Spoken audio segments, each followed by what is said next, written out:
இன்றைய நாள் கர்த்தருடைய வார்த்தை யோவான் புத்தகம் 15ஆம் அதிகாரம் 8ஆம் வசனம். நீங்கள் மிகுந்த கனிகளை கொடுப்பதினால் என் பிதா மகிமைப்படுவார், எனக்கு சீஷராய் இருப்பீர்கள். ஆம் தேவ பிள்ளைகளே, நாம கனி கொடுக்கிறவர்களாய் இயேசு கிறிஸ்துவுக்காக நாம வாழ்கிறவர்களாய் இருக்க வேண்டும் என்பது இயேசு கிறிஸ்து விரும்புகிற காரியமா இருக்கிறது.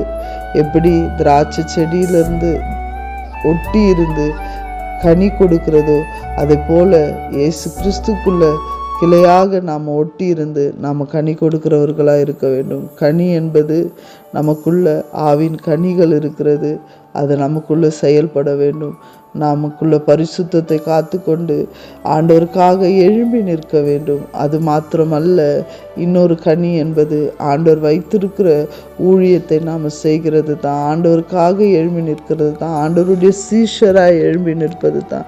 எப்படி அந்த 12 சீடர்களை ஆண்டவர் தெரிந்து கொண்டு இந்த உலகத்தில் கலக்கிறவராய் வைத்தாரோ அதே போல அந்த சீஷர்களில் ஒருவராய் நாமளும் நிலைத்திருந்து கிறிஸ்துக்காக இந்த உலகத்தை கலக்குகிறவர்களாய் இருப்பதே பிதாவும் இயேசு கிறிஸ்துவும் விரும்புகிற ஒரு காரியம். இந்த நாளில் நாம் அது ஒரு தீர்மானத்தை எடுப்போமா?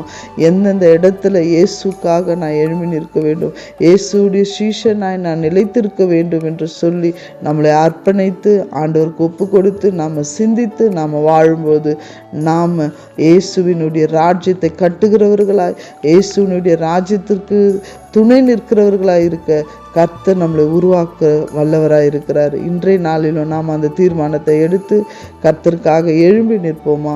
அவருக்கான ஒரு கூட்ட ஜனங்களை ஆயத்தப்படுத்துகிறவர்களாய் ஆண்டவருடைய சீஷர்களாய் இருந்து பிதாவையும் இயேசு கிறிஸ்துவையும் மகிழ பண்ணுகிறவர்களாய் இருந்து நாம் இன்றைய நாள் வாழ ஆசைப்பட வேண்டும். அப்படி முயற்சிக்கிற ஒவ்வொருவரையும் நான் ஆசீர்வதிக்கிறேன்.